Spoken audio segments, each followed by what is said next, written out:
नमस्कार। न्यूज 24 उत्तर प्रदेश उत्तराखंड में आपका स्वागत है। आपके साथ मैं हूं मानस श्रीवास्तव। आज हम बात करने जा रहे हैं महंगाई की सियासत से दूर आम जनता के हितों की बात करने जा रहे हैं कि आम जनता कितना परेशान है महंगाई से।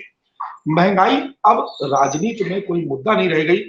क्या यही वजह है कि विपक्ष कमजोर है इसलिए महंगाई की बात नहीं उठती? लेकिन आज से 10 साल पहले हमने तमाम तस्वीरों में देखा और कई बार इस तरीके की रिपोर्टिंग भी की जहां पर आम आदमी महंगाई को लेकर के सड़कों पर उतरता था। विपक्ष भी एकजुट होकर के महंगाई के मुद्दे पर सड़कों पर निकलकर सत्ता को घेरता था। यानी उस वक्त जब यूपीए की सरकार थी तब हमने देखा किस तरीके से भारतीय जनता पार्टी और उसके तमाम सहयोगी दल प्रदर्शन किया करते थे।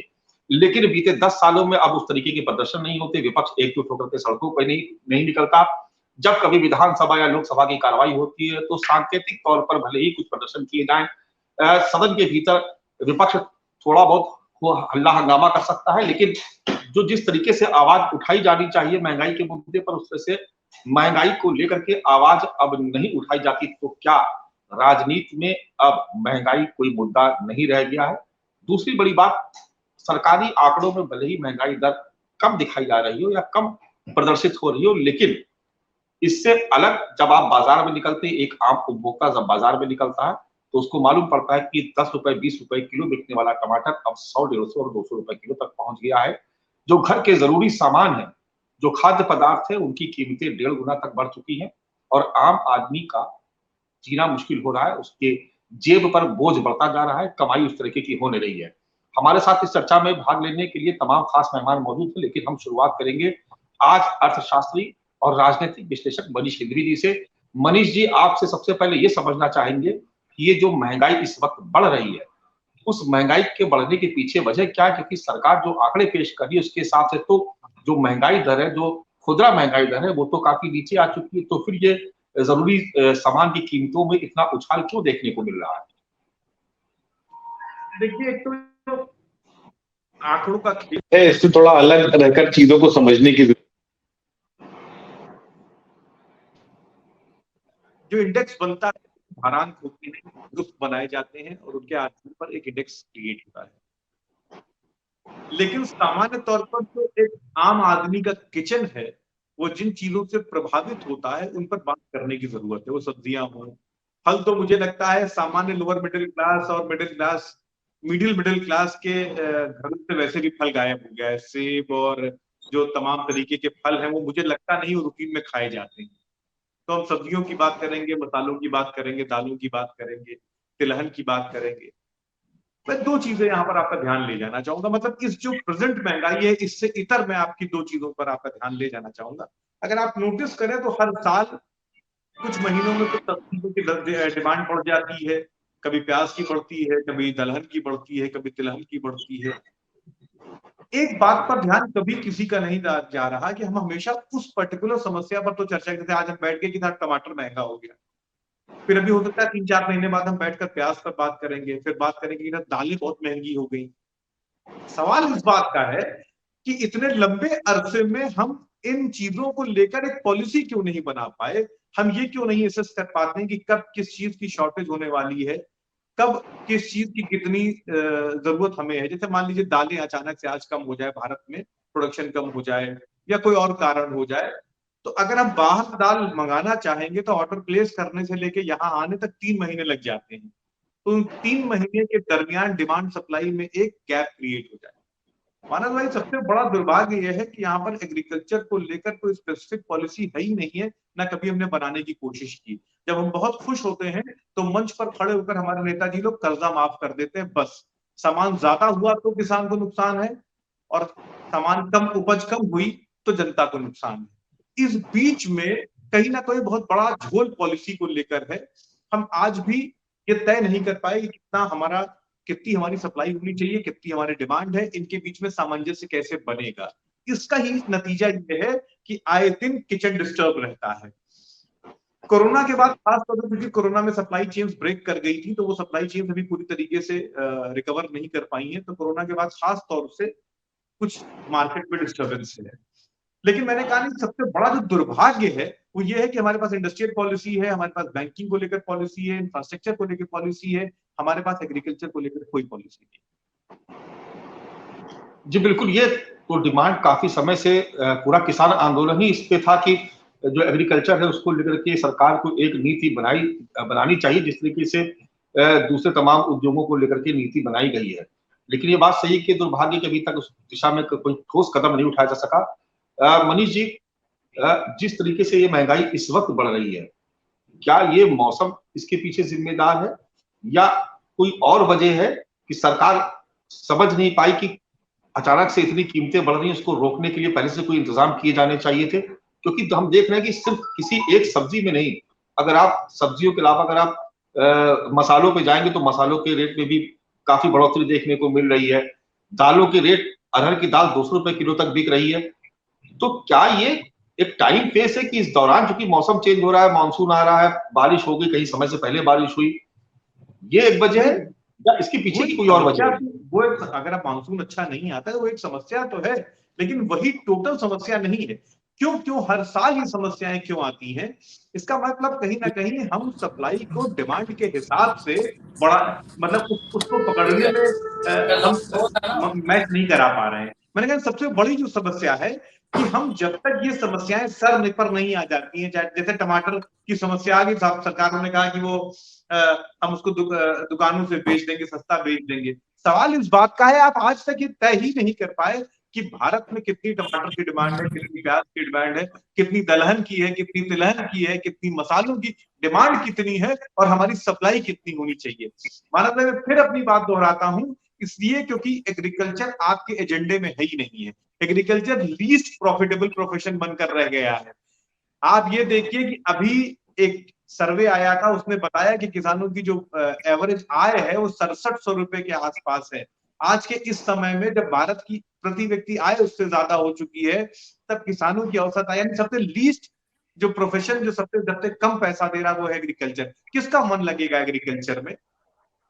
तो सवाल इस बात का है कि सरकारें क्यों, जैसे बाकी ट्रेड को, बाकी चीजों को लेकर पॉलिसीज बनाती हैं, डिमांड सप्लाई तय करती हैं, मार्केट को लेकर सजग रहती हैं, वो एग्रीकल्चर में क्यों नहीं हो पाता? हमारे किचन को लेकर क्यों नहीं हो पाता? हम बार बार ये समस्या क्यों झेलते हैं भाई? बिल्कुल ठीक बात है। सीधे जवाब लेते हैं, अशोक पांडे जी हमारे साथ जुड़ गए। अशोक जी, आपको आवाज आ रही है? बिल्कुल आ रही है, बिल्कुल आ रही है मानस जी। अशोक जी, जो सवाल जी उठा रहे हैं कि एग्रीकल्चर की कोई पॉलिसी, आप पिछले 10 सालों 9 साल की आपकी सरकार हो गई, इतना बड़ा किसान आंदोलन हो गया, कोई एग्रीकल्चर की पॉलिसी आप नहीं बना पाए। नतीजा ये है कि आपको पता ही नहीं है कि कब महंगाई बढ़ने जा रही है, आप उसके बीच सामंजस्य नहीं बैठा पा रहे हैं, पहले से कोई तैयारी नहीं होती। और आप देख रहे हैं कि हर साल ये समस्या होती है कि अचानक से सब्जियों की कीमतों में उछाला जाता है, अचानक से दाल और मसालों की कीमतों में उछाला जाता है और आम आदमी परेशान होता है। मैं अभी भाई साहब की बात सुन रहा था मैं, लेकिन मैं इससे पूरी तरह सहमत इसलिए नहीं हूं कि कृषि का जो कार्य है ये पूरी तरह से प्रकृति आधारित कृषि का कार्य है। कृषि के कार्य को कहीं पर अगर वर्षा ज्यादा होती है तो वहां पर जो है बाढ़ की स्थिति होती है, कहीं पानी कम होता है तो सूखे की स्थिति होती है। कृषि उसके ऊपर आधारित है और उसमें किसानों को सहयोग देने के लिए, किसानों की रक्षा के लिए हम फसल बीमा योजना पहली बार हिंदुस्तान में लाए हैं। किसानों की आय बढ़ाने के लिए हम निरंतर कार्य कर रहे हैं। जहां तक आपका इनका प्रश्न है, मूल प्रश्न है कि किसान की हम पहले से तैयारी नहीं कर पाते। ये एक अर्थशास्त्र ऐसा है जिससे किसान और उपभोक्ता सीधे जुड़े हुए नहीं है, इसमें बीच में बहुत बड़ी साइकिल है। अगर हम किसी का भाव ऊपर कर देते हैं तो उसे सीधा उपभोक्ता के ऊपर असर पड़ने लगता है। किसान की आय तो बढ़ जाएगी लेकिन सीधा मार्केट के ऊपर उसका असर आ जाएगा। तो ये सारा संतुलन बनाते थे कि गन्ना है, अब गन्ना से मैं आपको उदाहरण देता हूं कि गन्ने का मूल्य हम 10 रुपए भी बढ़ाते हैं तो सीधा चीनी के ऊपर उसका इफेक्ट आने लगता है। तो ये एक अर्थशास्त्र ऐसा है जिसको बड़े सामंजस्य के साथ ही बैठाया जाता है और वह प्रकृति अनुकूल होने पर ही यह परिस्थितियां स्थिर हो पाती हैं। अगर प्रकृति प्रतिकूल होती है तो परिस्थितियां उसके अनुकूल नहीं हो पाती। जहां तक टोटल महंगाई का प्रश्न है, यह वैश्विक महामारी की स्थिति के बाद से आज ये वैश्विक बीमारी बनी हुई है। इससे बड़े बड़े देश इससे प्रभावित है, अकेले भारत नहीं है। अब टमाटर को लेके आप देखिए, अभी कृषि के ऊपर टमाटर की बात करिए, टमाटर एक 15-20 दिन के लिए एक ऐसी स्थिति आती है जहां पानी जैसे आता है टमाटर जो फूल होते हैं गिर जाते हैं, टमाटर के फल नष्ट हो जाते हैं। तो अब नासिक के टमाटर की प्रतीक्षा करनी होती है। अभी नासिक का टमाटर आएगा, टमाटर गिर करके फिर 60 रुपए 70 रुपए पे आ जाएगा। आज टमाटर 120-130 रुपए किलो हो गया है। तो ये जो स्थिति बनी हुई है यह बीच में 15-20 दिन के लिए स्लैब आता है, क्योंकि हमारे पास उसके भंडारण की अभी उतनी प्रॉपर व्यवस्था नहीं है। अगर उतनी प्रॉपर व्यवस्था भंडारण की हमारे पास हो, उस पर अभी बहुत काम होना बाकी। मैं सहमत हूँ, काम होना बाकी है, लेकिन इतनी परिस्थितियां अभी खराब नहीं है कि हम उनको अपने हाथ से कंट्रोल के बाहर है। ऐसी कोई परिस्थिति नहीं, कोई आपात की स्थिति नहीं है। अभी भी अन्य देशों की अपेक्षा हमारी महंगाई दर बहुत कंट्रोल में है। और हम अभी तमाम तरह के जैसे लोन है, अगर हमने किसान क्रेडिट कार्ड दिया किसानों, खाली किसान की वजह से महंगाई नहीं है, इसके बहुत से फैक्टर्स हैं। अकेले महंगाई किसान की वजह से फर्क नहीं पड़ता। मुझे अभी इनकी बात से थोड़ा यही इतराज था। बाकी बात आपने बहुत अच्छी कही है, मैं सहमत हूँ, लेकिन इसमें खाली ये है कि किसान अकेले इसके लिए जिम्मेदार नहीं होता, और खाली किसान की आय बढ़ा देंगे तो उपभोक्ता के लिए भी संकट होता है। तो सारी चीजों को लेकर संतुलन बनाना आज पूरे वैश्विक इस व्यवस्था में हम ये देख रहे हैं कि महंगाई अन्य दरों की अपेक्षा, अन्य देशों की अपेक्षा भारत में अभी बहुत संतुलित है, बहुत ही कंट्रोल्ड है। हमारे साथ अंशु अवस्थी जी भी जुड़े हुए। अंशु जी, आपको आवाज आ रही है हमारी? अंशु अवस्थी जी, आप हमें सुन पा रहे हैं? अंशु जी, 10 साल के यूपीए के शासनकाल में महंगाई को लेकर के जितना हमलावर बीजेपी आप पर रही, और जिस तरीके से सड़कों पर सिलेंडर को लेकर के आलू और प्याज की माला पहन करके प्रदर्शन हुए, आज कीमतें भले ही उससे ज्यादा है, लेकिन हम देख रहे हैं कि कांग्रेस या विपक्ष के लोग उस तरीके से सड़कों पर नहीं निकल पाते हैं। तो क्या महंगाई अब आपके लिए कोई मुद्दा नहीं रहेगी अंशु अवस्थी जी? नहीं, बिल्कुल मुद्दा है, बिल्कुल मुद्दा है। और अगर महंगाई पर सबसे ज्यादा कोई आवाज आज भी उठा रहा है तो कांग्रेस पार्टी उठा रही है, हमारे नेता, हमारे कार्यकर्ता उठा रहे हैं। आज भी हमारे राष्ट्रीय अध्यक्ष मल्लिकार्जुन खड़गे जी ने इस बात को उठाया है कि भाजपा सरकार में महंगाई चरम पर। और सिर्फ हम नहीं उठा रहे हैं बयानों के या ट्विटर के माध्यम से, हमने जमीन पर, सड़क पर उतरकर प्रदर्शन किया है। आपको याद होगा मानस जी कि हमने महंगाई के खिलाफ पूरे भारत को बंद करने का काम किया था। भारत बंद था महंगाई के खिलाफ। लेकिन सरकार जो है, जिसकी पॉलिसी सिर्फ और सिर्फ उद्योगपतियों को फायदा पहुंचाना है, आज इसकी वजह से यह व्यवस्था है। मैं मनीष सिंघवी जी की बात से सहमत हूं कि मैं तो ये देख रहा था, मुझे बड़ा आश्चर्य हो रहा था कि बीजेपी के साथी इस बात से उसका जस्टिफिकेशन कर रहे हैं कि विदेशों में भी महंगाई है, इसलिए इस देश में महंगाई और विदेशों से काफी कम है। भाई, आप विदेशों की अगर तुलना करते हैं तो आप ये भी तुलना करिए कि विदेशों में लोगों की आय कितनी है। आपकी जो पॉलिसी है वो सिर्फ और सिर्फ कुछ चुनिंदा उद्योगपति मित्रों के लिए है। दूसरा, कांग्रेस पार्टी के समय बाकायदा इसके लिए खाद्य प्रसंस्करण विभाग बनाया गया था। हमने कुछ शुरुआत की थी, लेकिन कांग्रेस को सिर्फ और सिर्फ कोसना, इससे काम चलने वाला नहीं है। हमारे पास 70 साल का कांग्रेस सरकार चलाने का अनुभव रहा है, देश को चलाने का अनुभव रहा है। और आप सत्ता में हैं आज, अच्छी बात है। 9 साल से आपकी सरकार है। मनीष सिंघवी जी जो कह रहे थे, मैं सहमत हूं। और इस सीजन में हर बार टमाटर महंगा होता है। आपने कोई पॉलिसी स्टोरेज की नहीं बनाई। हाँ, आपने इसलिए नहीं बनाई कि अगर सरकार स्टोरेज की व्यवस्था कर देगी तो इनके उद्योगपति मित्रों को फायदा कैसे होगा। ये जो आज टमाटर 200 रुपए में बिक रहा है, ये कोई आज का टमाटर थोड़ा ही है। किसान तो 2 महीने पहले जो उद्योगपति हैं उन्होंने स्टोरेज कर लिया। उन्होंने जो 20 रुपए, 10 रुपए, 15 रुपए किलो स्टोरेज किया है, वो 10 गुने कीमत पर बेच रहे हैं। तो बाजार पे जो अशोक पांडे जी कह रहे थे, मैं उस बात को कह रहा हूं, लेकिन ये गलत इंटरप्रिटेशन कर रहे हैं। बाजार पे नियंत्रण रखने की जिम्मेदारी सरकार की है। अब मानस जी, इस बार देखिए, भाजपा सरकार खूब हो हल्ला करती थी, हमने गेहूं की इतनी खरीद कर ली, हमने इतनी खरीद कर ली। इस बार जो लक्ष्य था उसका 10% भी खरीद उत्तर प्रदेश में नहीं हो पाई। आप आने वाले समय में देखिएगा, क्योंकि जो इंडस्ट्रीज थे उन्होंने अपने वेयर हाउसेज में भरा है। अब सरकार के पास जो पिछला बैकअप है वो तो है, लेकिन इस बार जो बैकअप होना चाहिए था, खरीद 10% भी पूरी नहीं हो पाई है। तो ये आने वाले समय में समस्या बनेगी सरकार के लिए और देश के लिए भी। तो टमाटर को लेके आपने कोई इंतजाम नहीं किए। लहसुन भी 200 रुपए में है, अदरक जो है और महंगी हो जा रही है। तो इनके पास इसलिए समय नहीं क्योंकि इनका आम जनता को लेकर कोई प्राथमिकता नहीं है। और जब इनसे पूछिए तो बता देंगे कि राशन दे रहे हैं 80 करोड़ लोगों को, हम विश्वगुरु बनेंगे राशन दे के 80 करोड़ लोगों को। राशन तो दे रहे, टमाटर कहाँ से आएगा भैया? लहसुन कहाँ से आएगा? तेल ये 200 रुपए किलो तेल बिक रहा है, ये कैसे होगा? तो कांग्रेस पार्टी इसको लेकर लगातार आवाज उठा रही है और मानस जी जनता भी समझ रही है। आप चुनाव आने दीजिए, आप देखिएगा जनता इनको सबक सिखाने जा रही है। फखरुल साहब समाजवादी पार्टी से हमारे साथ जुड़े हुए हैं। फखरुल साहब ये बताइए कि जैसा अंशु अवस्थी जी कह रहे हैं कि महंगाई को लेकर के जिस तरीके की पॉलिसी बनाई जानी चाहिए थी, वो पॉलिसी बीजेपी की सरकार नहीं बना पाई। लेकिन हम देखते हैं कि सारा दोषारोपण आप लोग सरकार पर करते हैं, लेकिन सरकार को जगाने का जो काम, विपक्ष की भूमिका जो होनी चाहिए, जिस तरीके का आंदोलन, जिस तरीके के प्रदर्शन हमने देखे कि यूपीए की सरकार में हुआ करते थे, अब तो लगता है कि विपक्ष के लिए महंगाई कोई मुद्दा नहीं। आप भी इसको अपने एजेंडे में कभी शामिल नहीं करते। क्या कोई पॉलिटिकल पार्टी अपने घोषणा पत्र में लिखती है कि अगर महंगाई पर हम नियंत्रण करेंगे? क्या आपने कभी ये कहा कि अगर महंगाई बढ़ेगी तो हम सरकार के खिलाफ सड़कों पर उतरेंगे? तो महंगाई तो लगता है कि कोई राजनीति तो कोई मुद्दा ही नहीं रह गई। नहीं, मानस जी, समाजवादी पार्टी ने हमेशा इस मुद्दे को उठाया है। हम तो हमेशा इस बात को भी कहते हैं कि भारतीय जनता पार्टी मुद्दों से ध्यान हटाने के लिए हमेशा हिंदू मुसलमान मंदिर मस्जिद के मुद्दे ले आती है।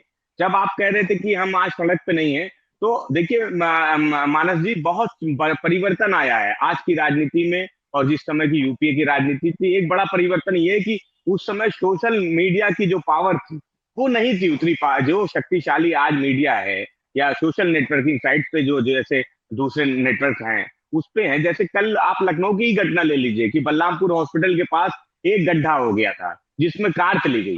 तो उस घटना को उठाने का काम, उस पे आवाज उठाने का काम किया गया, सरकार को जगाने का काम किया गया। वो अलग बात है कि वो आज भी गड्ढा वैसे ही पड़ा हुआ है, उसके लिए हम आज भी अपनी आवाज उठा रहे हैं। भारतीय जनता पार्टी के हमारे मित्र ने कहा कि महंगाई मतलब कोई उनके लिए ऐसा मुद्दा नहीं है। हम लखनऊ शहर में 2 होर्डिंग्स आजकल पूरे शहर में होर्डिंग्स लगी हुई हैं, डबल इंजन की, डबल राशन की सौगात उत्तर प्रदेश की जनता को, और उसमें संख्या लिखी 15 करोड़ लोगों को उत्तर प्रदेश की सरकार वो राशन दे रही है। उत्तर प्रदेश की आबादी लगभग 23 करोड़ है, तो उत्तर प्रदेश की 75% से ज्यादा आबादी को तो आप राशन दे रहे हैं। आप कह रहे हैं वो राशन पे डिपेंड है। उत्तर प्रदेश की 15 करोड़ जनता को ये राशन दे रहे हैं। आप सोचिए वो 15 करोड़ की जनता को अगर ये राशन उपलब्ध करा रहे हैं, उनकी स्थिति इतनी दयनीय है कि वो सरकार के राशन पे डिपेंड है, तो वो ये 120 रुपए किलो का टमाटर कहाँ से खरीदेगा? वो तेल कहाँ से खरीदेगा? वो चावल और आटा कहाँ से खरीदेगा? क्या इनका जो आटा और चावल तेल है उससे उसके महीने का खर्चा चल जाता है? कितने दिन चलता होगा?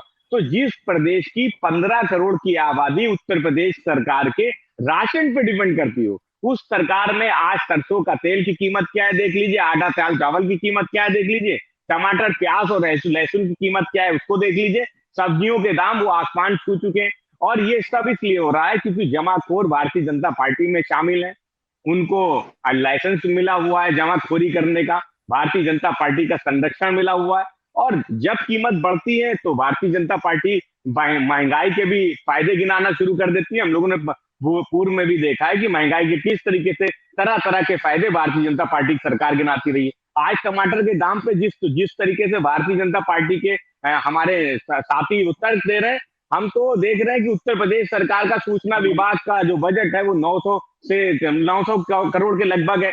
इसलिए ये पाकिस्तान में टमाटर की क्या कीमत है उसको तो दिखाते हैं, लेकिन हिंदुस्तान की जनता, आम जनता, वो टमाटर की कीमतों से, दाल चावल आटा की कीमत से, तेल की कीमत से, पेट्रोल की कीमत से, दूध और दही पे टैक्स लेने की कीमत से कितना परेशान है। उसको भारतीय जनता पार्टी के लोग अपने मुद्दों से, जो मुद्दे हटाने वाले हैं, जनता के ध्यान हटाने वाले हैं, उनसे ढकने का प्रयास करते हैं। लेकिन समाजवादी पार्टी लगातार उन मुद्दों को उठा रही है, जनता के मुद्दों को उठा रही है, उसका तरीका बदल दिया है। चलिए, मैं रजत तिवारी जी जुड़ गए, बसपा से हैं हमारे साथ। रजत जी, जिस तरीके के बयान बहन जी के आते हैं, हर रोज आते हैं, कभी प्रधानमंत्री पर हमला करते हैं, कभी कहते हैं कि हम यूसीसी का समर्थन करेंगे, कभी दूसरे मुद्दों पर बयान देते हैं, लेकिन महंगाई के मुद्दे पे कभी बहन जी का कोई बयान आता नहीं है। वही सवाल मेरा आपसे, जो सपा से या दूसरे साथियों से था जो विपक्ष में है, महंगाई क्या राजनीति में अब कोई मुद्दा नहीं रह गई? क्या महंगाई का सवाल उठा करके आपको लगता है कि हमें वोट हासिल नहीं होगा, इसलिए आप लोग महंगाई पे कभी कोई बात ही नहीं करते, जबकि आम जनता सीधे तौर पर इससे प्रभावित होती है? आप जब भी बात करेंगे तो हिंदू मुसलमान की बात करेंगे, दलित पिछड़ों अल्पसंख्यकों की बात करेंगे, उनके गठजोड़ की बात करेंगे, लेकिन महंगाई के सवाल कभी कोई उठाता नहीं विपक्ष।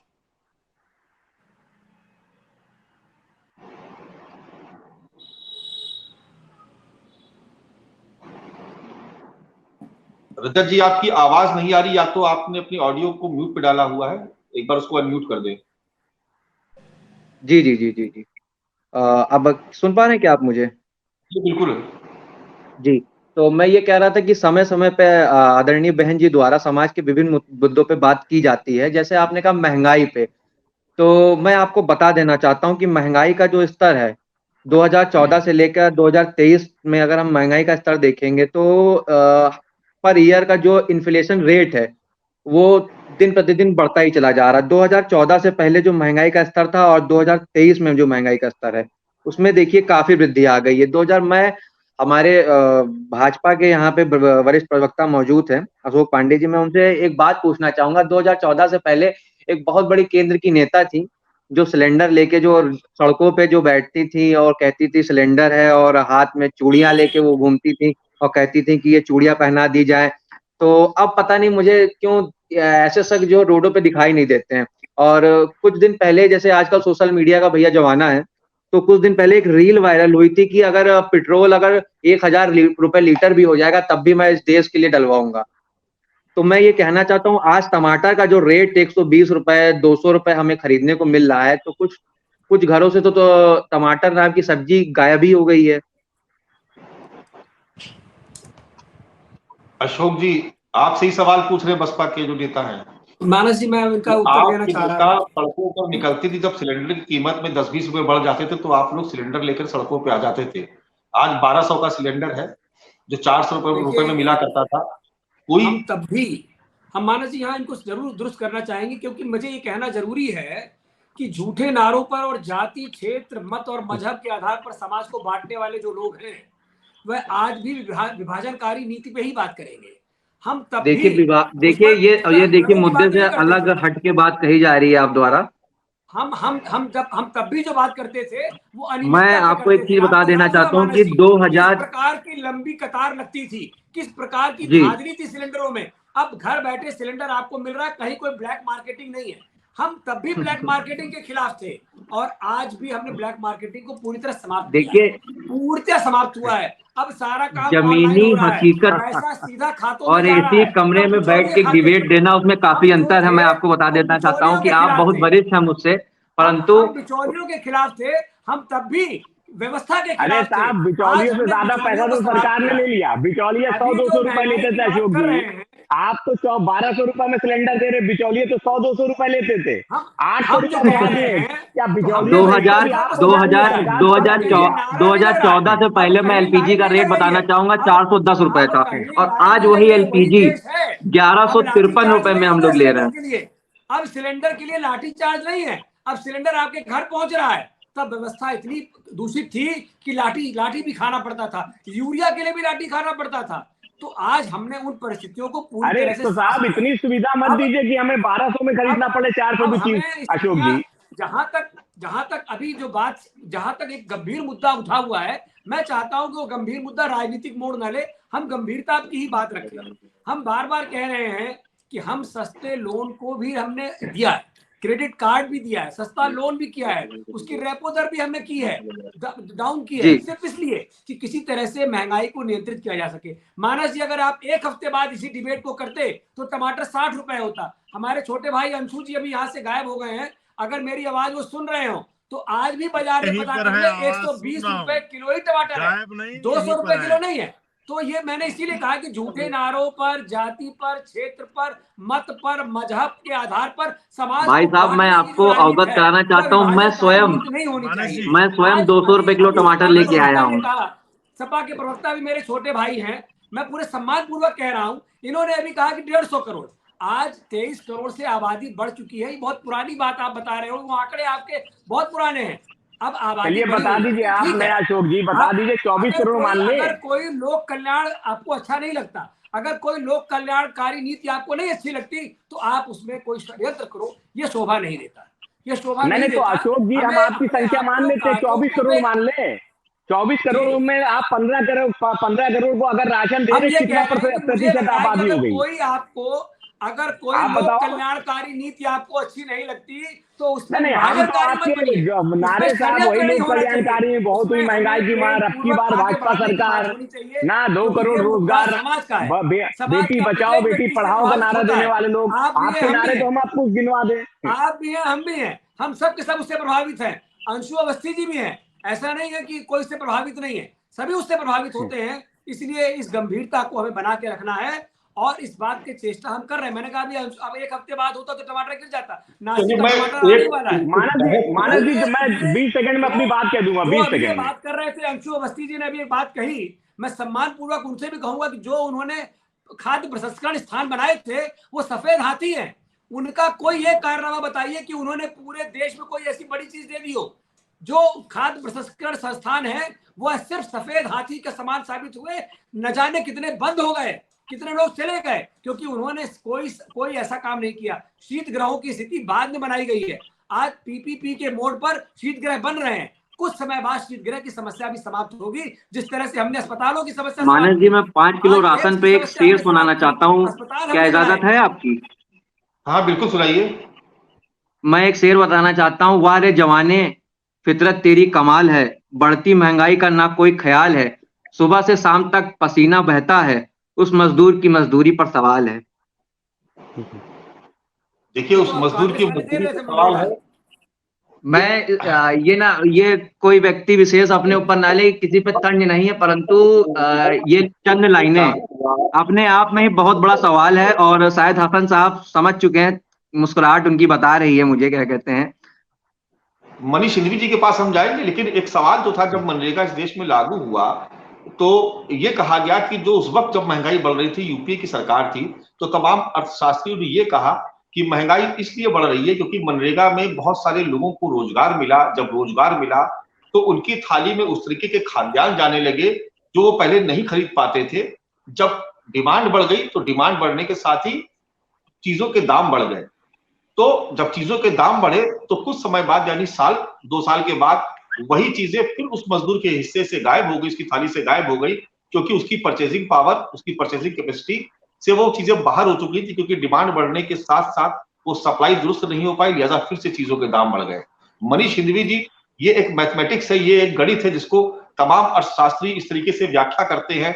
अब सरकार ये कहती है कि वो लोगों को मुफ्त राशन दे रही है, लोगों को उज्ज्वला योजना के तहत उनको गैस सिलेंडर दिए जा रहे हैं, देश में सड़कों का जाल बिछ रहा है, एक्सप्रेसवे बन रहे हैं, तो निश्चित तौर पर सरकार का जो खजाना है उसका पैसा उधर खर्च हो रहा है, तो इसलिए चीजों के भी दाम बढ़ रहे हैं, क्योंकि जब टैक्स बढ़ता है तो उन्हीं टैक्सेस से जो है सरकार डेवलपमेंट करती है। तो ये कौन सा ऐसा गणित है जिसको आपसे हम समझना चाहते हैं कि आखिर क्या वजह है कि सरकार, चाहे यूपीओ की हो चाहे एनडीए की हो, आम आदमी तब भी महंगाई से त्रस्त था और आज भी महंगाई से त्रस्त है।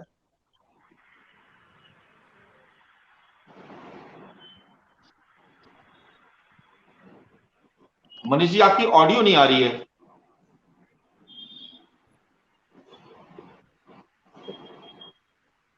हेलो जी अब आ रही है? जी बिल्कुल आ रही है। जी जी। हाँ, तो मैं ये कह रहा था कि जो आंकड़े हैं ये भ्रम है और जीडीपी सबसे बड़ा मिथ है, सबसे बड़ा मिथ है। इसीलिए मैंने बहुत पहले अपने आप को अर्थशास्त्री कहना छोड़ दिया और सामाजिक अर्थशास्त्री में कहने लगा। आंकड़ों के फेर में सब उलझा हुआ है। सवाल बहुत साफ है कि इन्फ्लेशन सीपीआई तो 4 दिखा रहा है, सहनीय स्तर पे दिखा रहा है, मगर घर का बजट बिगड़ा हुआ है। तो मैं किसको सच मानूं, सरकार के आंकड़ों को या अपने घर के बजट को? तो मैं तो अपने घर के बजट को सच मानूंगा जो हिलाए हुए है। जब रोज पत्नी हर दूसरे खड़ी हो जाती है कि 500, 550, 600 रुपए की सब्जी आनी है 5-6 लोगों के परिवार में, तो बजट बिगड़ सा जाता है। सवाल मानस जी बहुत साफ है। इकोनॉमिक्स का एक बहुत सिंपल सा प्रिंसिपल है कि डिमांड बराबर सप्लाई, मांग बराबर पूर्ति। जब तक ये संतुलन बना रहेगा इकोनॉमी में सब अच्छा है, संतुलन नहीं है तो सब खराब है।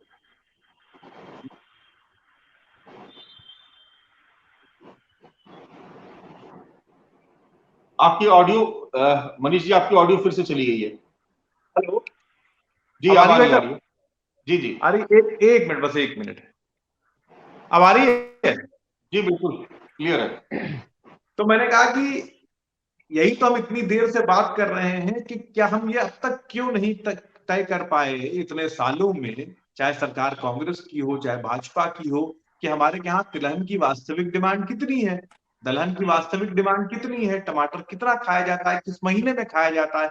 ये पूरी दुनिया डेटा आधारित हो गई और हम डेटा में फेल कर रहे हैं। हमारी तो स्थिति ये है कि 1881 से सेंसस चल रहा था, हर 10 वर्ष पे सेंसस होता था, जनगणना होती थी, पहली बार सेंसस ही गायब कर दिया गया।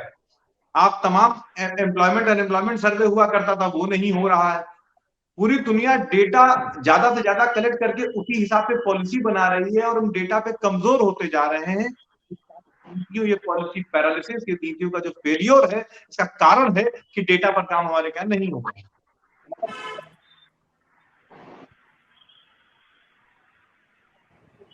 काम होगा। जो आदरणीय पांडे जी कह रहे थे, मैं उनकी 2-3 बातों से बहुत सहमत नहीं था।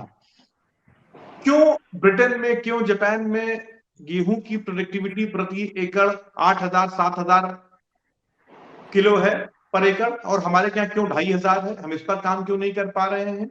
उन्होंने स्वयं इस बात को माना कि हमारा भंडारण अच्छा नहीं है। तो मैं भी तो कह रहा हूं कि कृषि जब अपने मुंह से कहते हैं तो एक शब्द नहीं है, तो बुवाई भी है, वो कटाई भी है, वो विपणन भी है, वो भंडारण भी है, ये तो हम सब जानते हैं। सवाल इस बात का है, इस विपणन पे, भंडारण पे, कृषि क्रेडिट पे, किसानों के ऊपर काम क्यों नहीं हो पा रहा? किसने रोका है काम करने से? और पहले की जो सरकारें नहीं काम कार्य कर पा रही थी, उनको गए अरसा हो गया, 9 साल 10 साल तो आपको हो गए, तो इस पर काम क्यों नहीं कर पा रहे हैं? हम बार बार कब तक दोष देते रहेंगे? और ये जो कह रहे थे आदरणीय पांडे जी की वो अगर उपज महंगी होगी, किसानों को जाएगा पैसा, तो कंज्यूमर परेशान होगा, गलत। किसानों को क्या मिलता है? 160 रुपए टमाटर है, पूछिए किसानों से, आपने अपने पत्रकारों को भेजिए, पूछिए उनको कितना मिला होगा। किसानों को कुछ नहीं मिलता, मजा हमेशा बिचौलिए काटते हैं। और ये कि पूरी की पूरी हमारी जो व्यवस्था है खाद्य की, खास तौर से ये बिचौलिया आधारित है, और सरकारें कोई भी रही हो, इन बिचौलियों से निपट नहीं पाई। अशोक जी, कांग्रेस मुक्त भारत का नारा देते देते आपने 9 साल तक शासन किया, क्या इस बार आप नारा देंगे कि महंगाई मुक्त भारत बनाएंगे आप? बिल्कुल, हम उस पर काम कर रहे हैं। मैं आपकी बात से पूरी तरह सहमत था। इस बार जो इन्होंने बातें कही हैं, मैं उससे पूरी तरह सहमत हूँ। बस इनकी जानकारी के लिए जोड़ना चाहता हूँ कि हम भंडारण पे, मैंने पहले भी मैं एक बात बोलना चाहता हूँ मानस जी। पीपीपी मॉडल पे हम काम कर रहे हैं। अब पीपीपी मॉडल पे, प्राइवेट पब्लिक पार्टनरशिप पर जो काम चल रहा है, उसमें अनेक शीतगृह तैयार हो रहे हैं। अभी इसमें कुछ समस्या इसमें भी आ रही है, कुछ डिहाइड्रेट होता है। जैसे प्याज को बहुत स्टोर नहीं किया जा सकता, उसमें डिहाइड्रेशन की प्रॉब्लम है।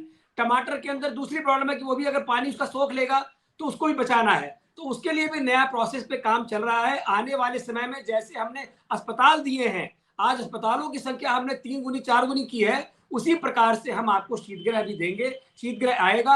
अभी जो महंगाई का, अब मैं कहूंगा आंकड़े, तो फिर भाई साहब कहेंगे कि आप आंकड़े की दुनिया में लोगों को उलझाते हैं, लेकिन जो आंकड़े अभी हैं, जो 4.25% से 4.70% हुआ है, लेकिन मैं ये मान के चल रहा हूं कि 4.25 जो मई में था, आज 4.70 हुआ है। लेकिन आपको दावे से मैं कह सकता हूं कि जैसे ही अभी ये 1 माह बीतेगा, ये पुनः गिर के 4.25 पे आ जाएगा। तो ये थोड़े समय की बात रहती है। और जो हमारे समाजवादी मित्र हैं, मैं उनसे भी ये पूछना चाहता हूं कि 4 बार सत्ता में रहने के बाद आपने जातीय जनगणना क्यों नहीं करा ली? किस बात की प्रतीक्षा थी? कौन रोक रहा था आपको? जब आपको जाति जाति खेलना है तो कम से कम आपकी जाति जाति खेलने में वो स्थितियां पूरी हो जाती। आज कम से कम मन में मलाल नहीं रहता, आंकड़े आपके सामने रहते। सिंधवी जी कहेंगे आंकड़े की बात मत करिए। देखिए अशोक जी आपने मुझे करेक्ट किया कि उत्तर प्रदेश की जनसंख्या बड़ी हो गई है। मैं मान लेता हूँ आपकी, 23 में 24 करोड़ हो गई होगी, लेकिन 15 करोड़ को राशन आप दे रहे हैं ना, तो आपने लगा रखे हैं प्रचार के बड़े बड़े उड़ने, डबल इंजन की, डबल राशन की सौगात। ये हम नहीं कह रहे, ये आप कह रहे हैं। तो उत्तर प्रदेश की जनता को आप क्या कह रहे हैं? और उसके बाद आप कहते हैं प्रति व्यक्ति, नहीं अभी दे ले रहे हैं। अशोक जी सुन लीजिए, फिर आप कहते हैं प्रति व्यक्ति आय भी बढ़ गई है। तो जो 15 करोड़ लोगों को आप राशन पे डिपेंड करे हुए, उनकी पूरी जीविका आपके राशन पे चल रही है, उनकी आय क्या बढ़ी? दूसरी बात, आपने कहा कि आप तो महंगाई मुक्त भारत दे देंगे। अरे साहब, 2014 में आपने नारा दिया तो था बहुत ही महंगाई की मार। अब की बार भाजपा सरकार दूध और दही पे टैक्स दे तो रहे, 400 के सिलेंडर 1200 में खरीद तो रहे, जो पेट्रोल का और डीजल का दाम तो 100 के पार है। तो आपने तो मुक्त कर ही दिया है, सब चीजों से मुक्त, बिना टेंशन के, जो महंगाई है जैसी है चल रहा है सब। तो आप लोग तो नारे देने वाले लोग हैं। देश के प्रधानमंत्री जी कहते हैं हर हफ्ते एक यूनिवर्सिटी खुल रही है, तो हम तो सोचते सुबह रात में सो, सुबह उठ के देखो तो एक यूनिवर्सिटी खुली हुई होगी। ये आते हैं गारंटी देते हैं भ्रष्टाचार मुक्त की गारंटी, दूसरे दिन पता चलता है साहब महाराष्ट्र की सरकार तोड़ दी। जिन पे आरोप आपने लगाए थे उनको आप अपने मंत्रिमंडल में शामिल कर लेते हैं, और आने वाले चुनाव से, लोकसभा चुनाव से पहले महाराष्ट्र में भारतीय जनता पार्टी का मुख्यमंत्री बना लेंगे उन्हीं को तोड़ फोड़ के। तो देखिए, किसी बड़े व्यक्ति की निंदा करने से पहले उसकी बात को समझ लेना चाहिए। मेरे प्रिय अनुज हैं आप, मैं आपसे करवत निवेदन कह रहा हूं कि आप समझ लीजिए ताकि दोबारा कभी गलती नहीं करेंगे। प्रधानमंत्री जी का तर्क इसका ये मतलब नहीं था कि नई यूनिवर्सिटी वो शिक्षा के क्षेत्र में खोल रहा है। प्रत्येक क्षेत्र में नया कार्य चल रहा है, रोज एक नया आयाम बन रहा है, ऐसा उनका कहना था। ये मैं भी मान रहा हूं और समाज के बहुत से लोग मान रहे हैं, आप भी मानेंगे कि आज ठीक है अशोक जी, अब आप ठीक, मैं बहुत बड़े, मैं देश के प्रधानमंत्री की उस बात को छोड़ देता हूँ, आपने कह दिया मैं मान लेता हूँ। चलिए मुझे बताइए, नहीं आपने कहा कि उनकी बात को हम समझ नहीं पाए, तो भैया ये भ्रष्टाचार वाली बात क्या थी? भ्रष्टाचार मुक्त की गारंटी दी थी आपने, शाम को गारंटी थी, दूसरे दिन महाराष्ट्र में आपने किसको शामिल करा लिया? नहीं, कहाँ तक तर्क देंगे आप, कहाँ तक बचाने का काम करेंगे? आप बताइए ना। देश के प्रधानमंत्री जी ने मध्य प्रदेश में नहीं कहा क्या कि भ्रष्टाचारियों पे गारंटी देने? देखिए मैं एक बात कहना चाहूंगा कि किसको शामिल कराया आपने? हमारा जो पैसा है वो सिर्फ विधायकों की खरीद फरोख्त में जा रहा है। क्या कहते हैं, महंगाई तो इसलिए बढ़ गई है। आप तो सरकार में हो, मानस जी सरकार में हो, आप पिछड़ों का हक मार रहे हो, कब कराओगे आप जाति जनगणना? हम तैयार हैं, हम तो समर्थन में खड़े हैं। आज प्रधानमंत्री ने कितनी बड़ी बात कही है, बजाय उसको समझने बहुत बड़ी बात कही है कि भ्रष्टाचार मुक्त करेंगे, पूरा युक्त करे ले रहे हैं, मुक्त तो नहीं कर रहे हैं, भाजपा भ्रष्टाचार युक्त करे ले रहे हैं। जितने भ्रष्टाचारी सब आओ, आ जाओ, मंत्री बन जाओ, मुख्यमंत्री बन जाओ, प्रदेश अध्यक्ष बन जाओ, सांसद बन जाओ, विधायक बन जाओ, भ्रष्टाचार युक्त कर दो भाजपा को। मुक्त तो नहीं कर रहे हो आप, देश को कर रहे हो भाजपा को भ्रष्टाचार में। जितने भ्रष्टाचारी थे आज देश में, जिनके बड़े बड़े आरोप थे, किसी को मुख्यमंत्री बना दिया है, किसी को उप मुख्यमंत्री बना दिया, किसी को मंत्री बना दिया।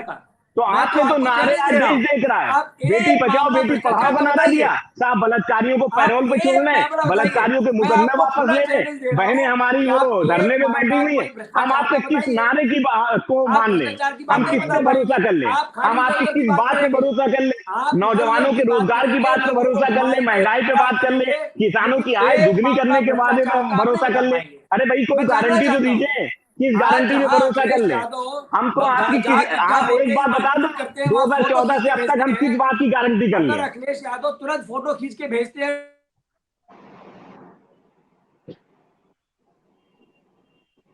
चलिए रजत जी, आप कुछ कह रहे थे, अपनी बात को कंप्लीट कर लें। मैं मानस जी एक लखनऊ की गंभीर समस्या जो है, हम लोग लखनऊ के निवासी हैं तो मैं उठाना चाहता हूं आप लोग के समक्ष। जैसे इन्होंने कहा भंडारण और खरीद फरोख्त में सरकार का जो ध्यान, बहुत बड़े हैं, वरिष्ठ प्रवक्ता हैं भाजपा के, भारतीय जनता पार्टी के पांडे जी। मैं बताना चाहता हूं आपको, आम सीजन चल रहा है, आम का इस समय दशहरी की सीजन चल रहा है, तो लखनऊ की मंडियों का हाल एक बार जायजा मैं चाहता हूं कि जो भारतीय जनता पार्टी के जो वरिष्ठ का नेता है, प्रवक्ता है, वो ले। आम ऐसी समस्या किसानों के सामने उत्पन्न हो गई कि जो किसान 4 लाख पे 5 लाख पे दुगने तिगनों दामों पे जिन्होंने खेत लिया था, आज वो उनका आम का रेट इतना गिर चुका है कि जो उन्होंने लागत लगाई थी वो भी नहीं निकल रही है। ये इसका कारण ये है कि एक्सपोर्ट, हमारा लखनऊ का जो दशहरी आम है पूरे उत्तर प्रदेश में, पूरे भारत में, पूरे विश्व में मशहूर है, ये आप सभी लोग जानते हैं। पर जो एक्सपोर्ट इंपोर्ट है, सरकार की गलत नीतियों की वजह से वो सही से नहीं हो पा रहा है। मैं चाहूंगा कि कुछ इसके विषय में हमारे बड़े भाई कुछ इसमें बताएं। सिंधवी जी ने देखिए यही मुद्दा उठाया ना कि सरकार की जो कृषि आधारित जो नीति है, दरअसल वो कोई पॉलिसी उसको लेके बना ही नहीं पाया, और यही वजह है कि आज समय से नीति नहीं बन पाती, समय से उसका उपचार नहीं हो पाता कि कब बारिश होगी, उसकी अगर बारिश होगी तो कब सप्लाई के वो कैसे सुचारू करना है, जब उनको पहले से पता है कि इस सीजन में किसी चीज की कमी हो जाती है या किसी फसल को नुकसान हो सकता है, तो उसको लेकर के कोई पॉलिसी नहीं है। लेकिन सवाल मेरा मनीष सिंघवी जी से है। मनीष जी, जिस तरीके से इस देश में भारतीय जनता पार्टी ने, क्योंकि आप राजनीतिक विश्लेषक, इसलिए मैं ये सवाल आपसे खासतौर से पूछ रहा हूं कि जिस तरीके से भारतीय जनता पार्टी ने आज से 10 साल पहले कांग्रेस मुक्त भारत का नारा दिया था और ये कहा था कि कांग्रेस मुक्त भारत का मतलब भ्रष्टाचार मुक्त भारत, महंगाई मुक्त भारत। आपको लगता है कि आने वाले समय में महंगाई कोई बड़ा मुद्दा बन सकती है, या विपक्ष इसको किसी बड़े मुद्दे के तौर पर बीजेपी के खिलाफ हथियार के तौर पर इस्तेमाल कर सकता है?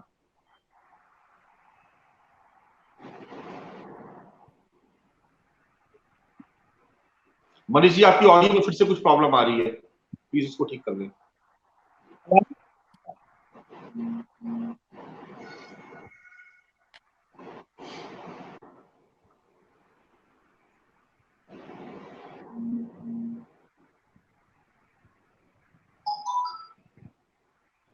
ऑडियो आपकी नहीं आ रही है। मैं मनीष जी, आपकी ऑडियो में प्रॉब्लम आ रही है, आप आवाज नहीं आ रही आपकी।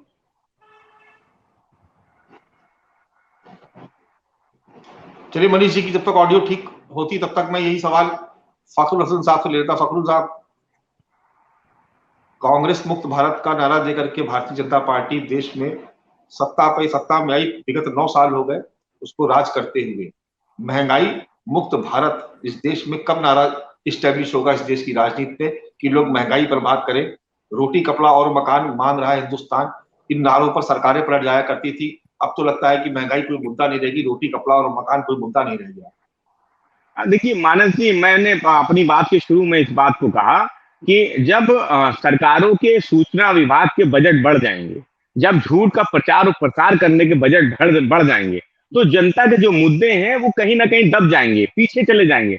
आज आप देखिए कि मेन स्ट्रीम की जो मीडिया है उसके मुद्दे क्या, हम तो प्रदर्शन करते हैं, हमें कितनी जगह मिलती है हम भी जानते हैं, आप भी जानते हैं। इसीलिए जो दूसरा रास्ता अपनाया है सोशल मीडिया का रास्ता है, जहां पे जो आम आदमी है, जो गरीब आदमी है, किसान है या आम आदमी, वो भी अपनी बात बहुत आसानी से पहुंचा देता है। आज ट्विटर के भी माध्यम से चले जाता है, फेसबुक के भी माध्यम से। आप अगर अपनी बात को जल्दी कहीं फैलाना है, जनता के बीच जाना है, तो उस माध्यम का भी प्रचार, और इसलिए जो मुद्दे हैं वो कहीं ना कहीं पीछे हट चले जाते हैं। लेकिन इसके लिए हम पूरी तरीके से जिम्मेदार मीडिया को भी नहीं मानते। हम राजनीतिक दल लगातार इस प्रयास में हैं, समाजवादी पार्टी इस प्रयास में है कि महंगाई, बेरोजगारी जैसे मुद्दों पे चुनाव हो। जब भी चुनाव आता है समाजवादी पार्टी इन मुद्दों को उठाती रही है। भारतीय जनता पार्टी ने 2014 में नारे दिए थे, बहुत हुई महंगाई की मार, अब की बार भाजपा सरकार बेटी बचाओ बेटी पढ़ाओ, 2 करोड़ के रोजगार की बात की थी, किसानों की आय दुगनी करने की बात की थी, 15 लाख रुपए खाते की बात की थी और काले धन की बात की थी। उन सब वादों को और उन सब नारों को क्या आज भारतीय जनता पार्टी की जो सरकार है, क्या भाजपा के लोग 2024 का जब चुनाव आएगा क्या वो उन नारों को दोहरा सकते हैं? क्या दोहरा के उन पे वोट मांग सकते हैं कि जब जनता के बीच जाए और ये नारा लगाए कि बहुत हुई महंगाई की मार, अब की बार भाजपा सरकार और हमने महंगाई कम कर दी है? क्या वोट मांग सकते हैं? क्या रोजगार के मुद्दे पे जब कहा था अच्छे दिन आएंगे, नौजवानों को, बेरोजगारों को, किसानों को, मजदूरों को सपना दिखाया था, क्या उस नारे के साथ आज भारतीय जनता पार्टी फिर से जा सकती है? क्या किसानों की आय दुगनी करने का जो वादा किया था उन पे जा सकती है? और जब ये कहते हैं कि उज्ज्वला योजना में इन्होंने गैस सिलेंडर दिया, तो वो गैस के सिलेंडर आज कट के उनपे लकड़ियां लग रही हैं। कहाँ भर रहे हैं? इतना पैसा किसके पास है? और देश की बात देखिए, देश के गृह मंत्री जी उत्तर प्रदेश के चुनाव में आए थे मानस जी, और उत्तर प्रदेश के चुनाव में आके उन्होंने कहा कि होली और दिवाली आपको मुफ्त गैस का सिलेंडर मिलेगा। 2 होली तो निकल गई, एक दिवाली निकल गई, दूसरी दिवाली आ रही। क्या उत्तर प्रदेश की जनता को, जो ये बता रहे थे अभी कि 24 करोड़ से ज्यादा है, उसकी 24 करोड़ की जनता में किसी को होली दिवाली गैस का सिलेंडर मिला क्या? देखिए, झूठ बोल के सत्ता में आने के बाद सरकार जो वादे किया था कांग्रेस मुक्त, तो कांग्रेस युक्त हो गई। जब ये भ्रष्टाचार की बात करते तो आज सारे भ्रष्टाचारी भारतीय जनता पार्टी के सरकार में। आप ये मुख्यमंत्री बना दीजिए, सांसद बना दीजिए, मंत्री बना दीजिए, जो भ्रष्टाचार की बात करे, अगर ये इनकी तरफ आ जाएगा तो ये लोग उनको साबुन से अपने धो के साफ कर लेते हैं। हमने आपकी बात को ध्यानपूर्वक सुना है, आप खाली जवाब सुन लीजिए।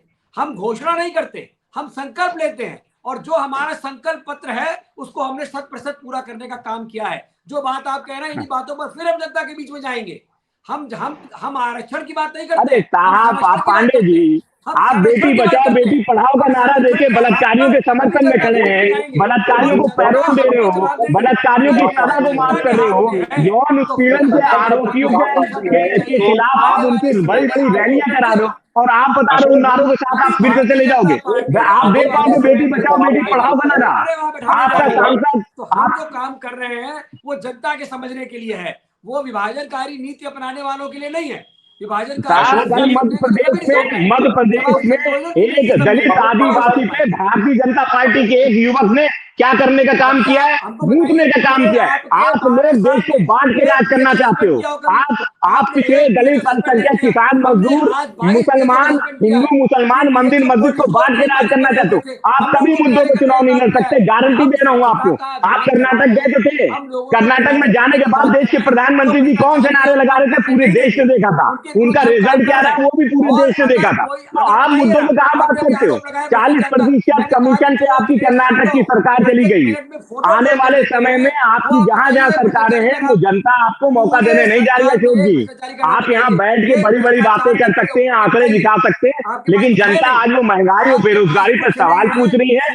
बेटी बचाओ बेटी के पढ़ाओ का नारे देने वालों से हमारी माँ बहन सवाल पूछ रही है। किसानों की आय दुगनी करने वालों से आज किसान वो मजदूर सवाल पूछ रहे हैं, और उन सवालों का जवाब आप नहीं दे रहे हैं। उन सवालों का जवाब आप नहीं दे रहे, केवल आंकड़े दे रहे हैं। आरोपित करने से काम नहीं होता, अपने काम को दिखाना पड़ता है। हमने करके दिखाया है, आगे भी हम करेंगे और हम कर रहे हैं। आगे जिस मुद्दे पर है उस मुद्दे पर ही हम लोग रहते हैं। अशोक जी, जब आप अभी संकल्प पत्र का जिक्र कर रहे थे, तो संकल्प पत्र का जब भी आप नाम लेते तो आप बड़ी सीना ठोक के कहते कि हमने देखिए अयोध्या में राम मंदिर का वादा किया था, हम राम मंदिर बनवा रहे हैं। आपने कहा संकल्प पत्र में हमने 370 हटाने का जिक्र किया था, उसको हटा दिया आपने। आप यूनिफॉर्म सिविल कोड की बात करते हैं। कभी भारतीय जनता पार्टी का नेता ये क्यों नहीं कहता कि देखिए हमने वादा किया था, महंगाई हमने सिलेंडर 100 रुपए का हो गया, सब्सिडी आपने छोड़ने के लिए आग्रह किया था लोगों से, लोगों ने सब्सिडी छोड़ दी।